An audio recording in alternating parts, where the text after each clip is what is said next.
It's that time of the day to dive into business, and we have Don Ma here with us to take us through business matters. Hi, Don. Hey, how are you guys doing? Not bad, not bad. Just one more day. Just one more day. Until it's the weekend. Yep. Hanging in there.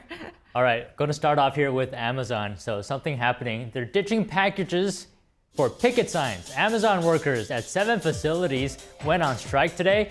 The Teamsters Union is putting pressure on the e-commerce giant for a labor agreement. And Amazon spokesperson said these are outsiders and not Amazon employees, and the suggestion would be a lie from the Teamsters. Now, Amazon does not consider delivery drivers, like the ones on strike, employees, but the Teamsters argue that Amazon has control over the driver and they should be classified as employees. Meanwhile, Amazon founder Jeff Bezos is the latest billionaire to pay President-elect Donald Trump a visit at Mar-a-Lago ahead of his inauguration. The duo were joined by entrepreneur Elon Musk.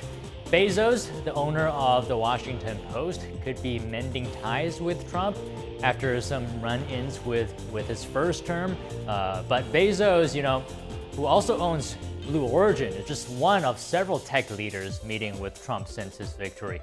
Meta CEO Mark Zuckerberg and Google leader Sundar Pichai were also seen at Mar-a-Lago recently with Trump. The U.S. economy grew at an even faster pace this summer than previously reported. The Commerce Department's final estimate found all goods and services produced in the economy rose at an annualized 3.1% in the third quarter, and that's up from the previous estimate of 2.8%. The revised gross domestic product figure factored in stronger consumer spending and higher exports. Consumer spending accounts for about 70% of the U.S. economy. Federal Reserve Chair Jerome Powell praised this persistent strength after announcing the third consecutive rate cut yesterday. And Zillow is sharing its list of the most popular housing markets of 2024. Cities in the Northeast dominated for a second year in a row. Zillow's most popular city overall, Manchester, New Hampshire.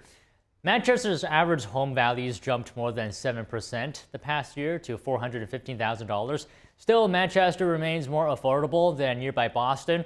Zillow's most popular large city, Toledo, Ohio, for its affordability.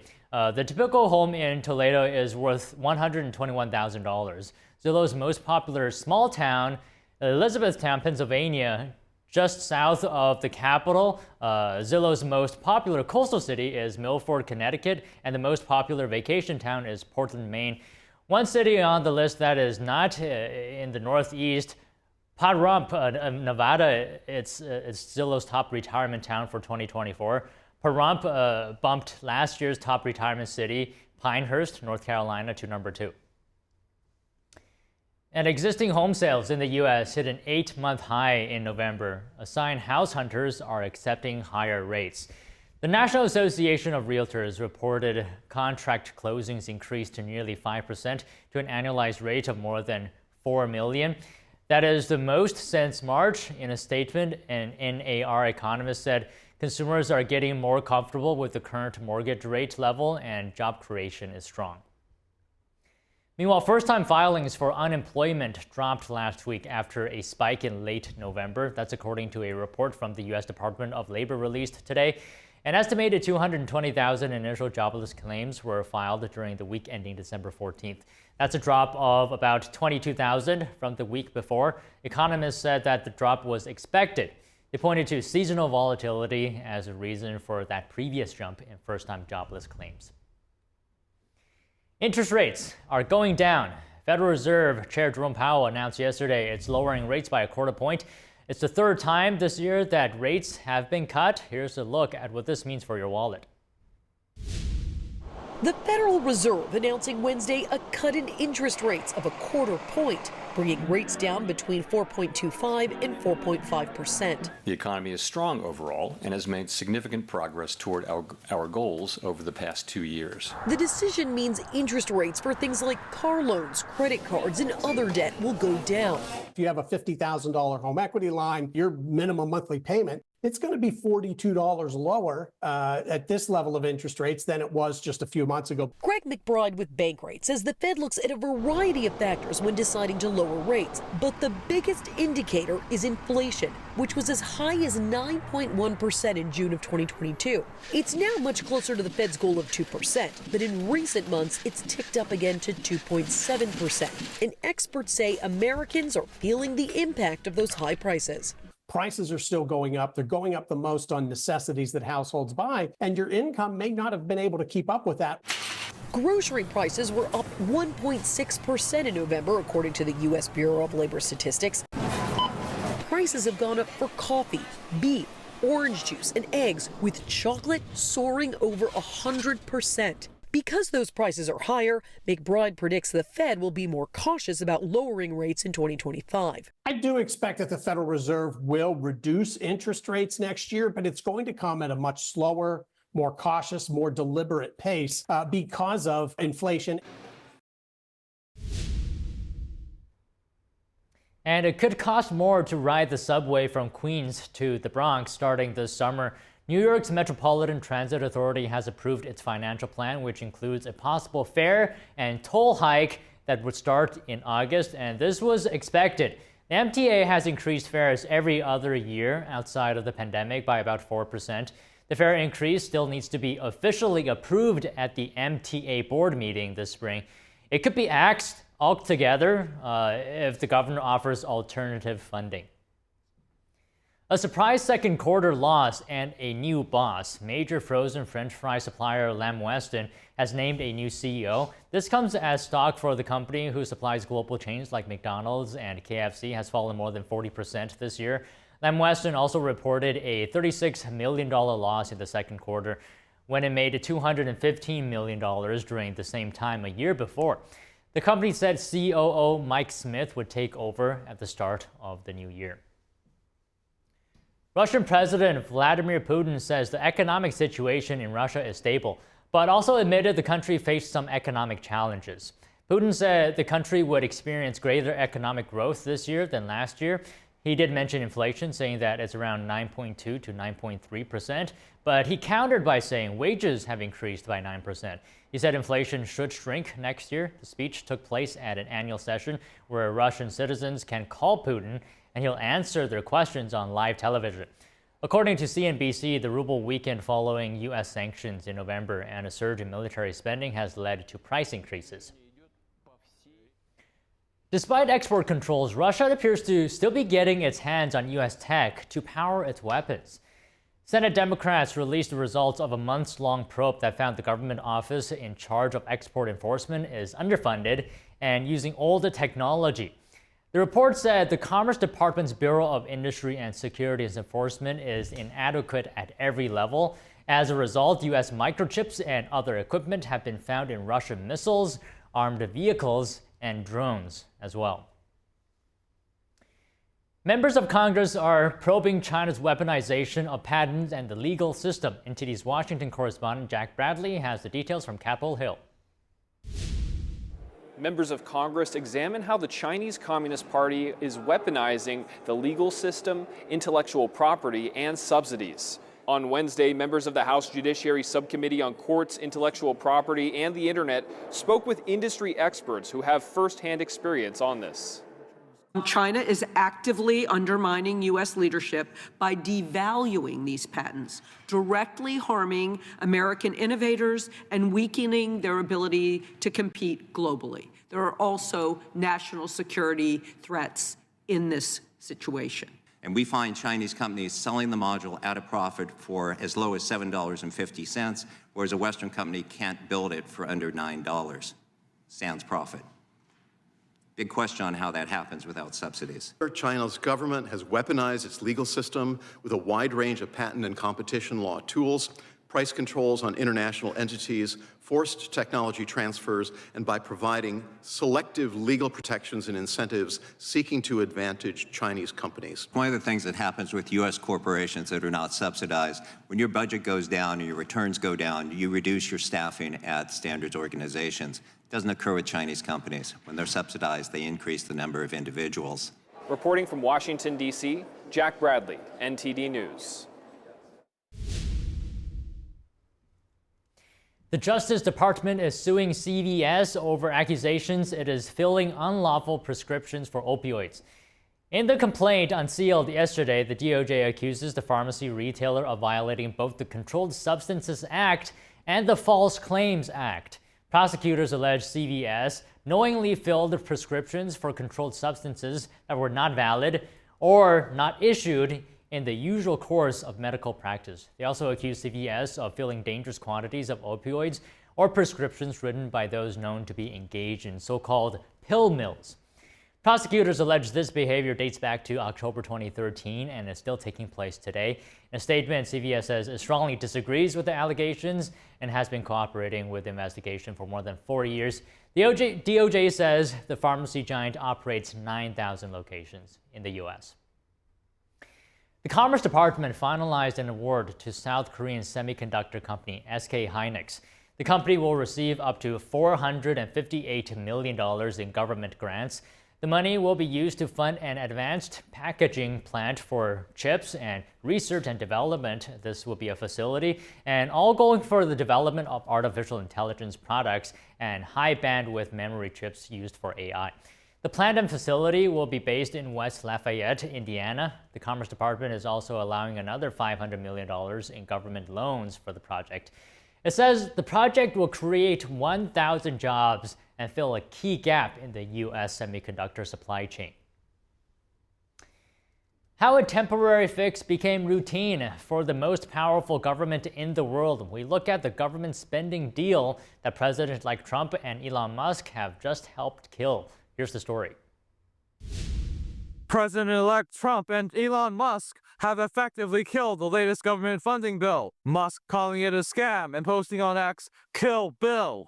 Trump posted on Truth Social, "Sounds like the ridiculous and extraordinarily expensive continuing resolution, plus is dying fast." That basically takes the status quo, sometimes tweaks it a little bit, but more or less continues things as are, runs on autopilot.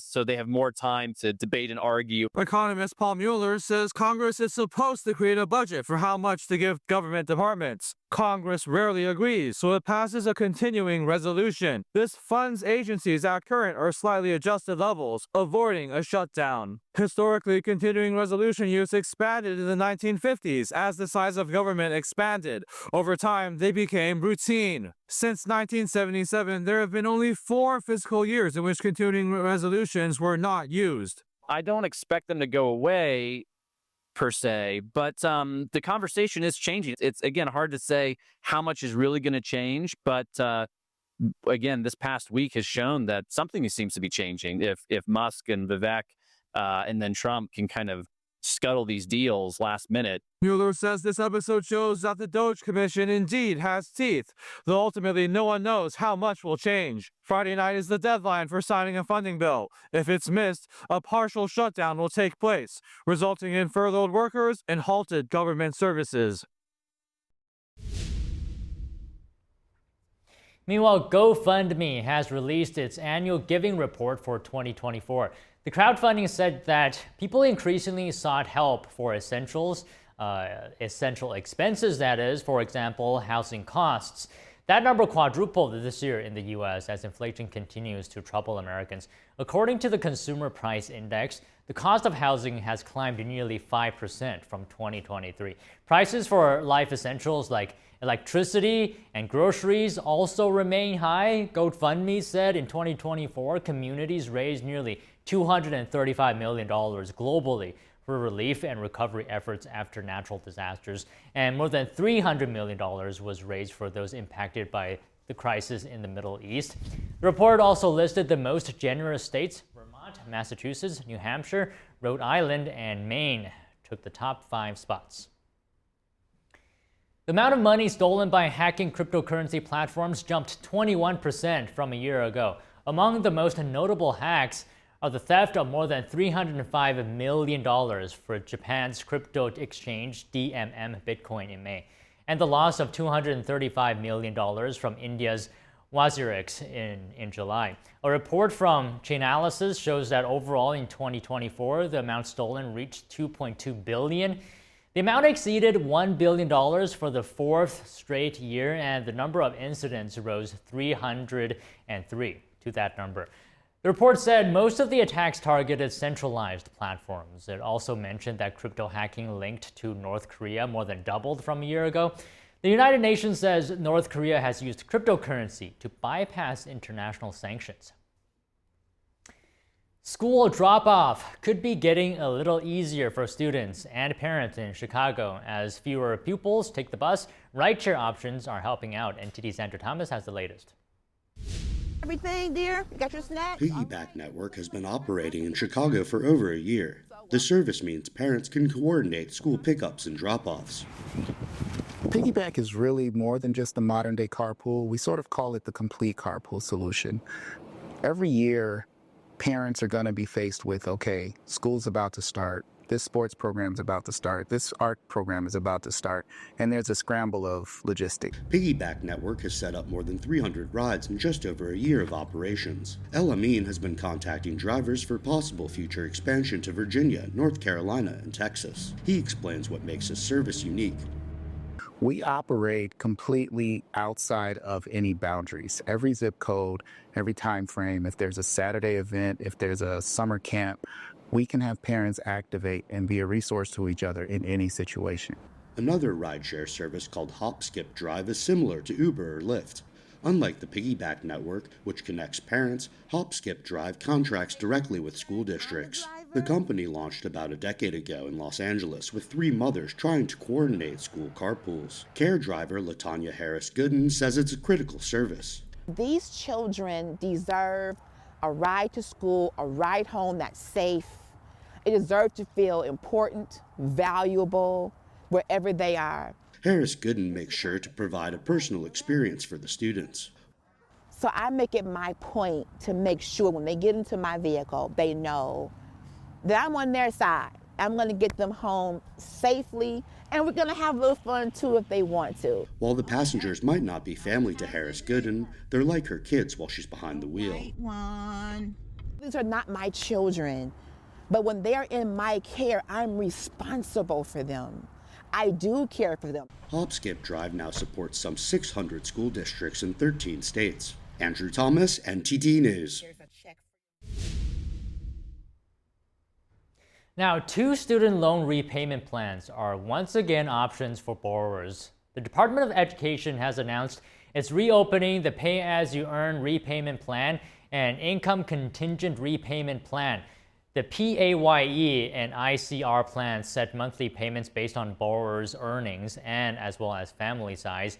PAYE offers the lowest payments to borrowers. The Education Department has been trying to replace the 2 plans with a more generous one known as the SAVE plan. But the proposed plan has been tied up in litigation since July. A recent analysis of restaurant reviews indicates which chains get the most complaints about overpriced food. NTD Sean Marshall brings us a look at the analysis and at a study that reports which fast food chains have increased their prices the most during the last decade.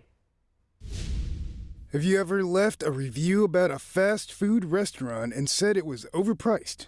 E-learning site Preply analyzed the language in 57,245 reviews of over 10,000 restaurants. The report's goal to identify which restaurants people believe charge too much for their food.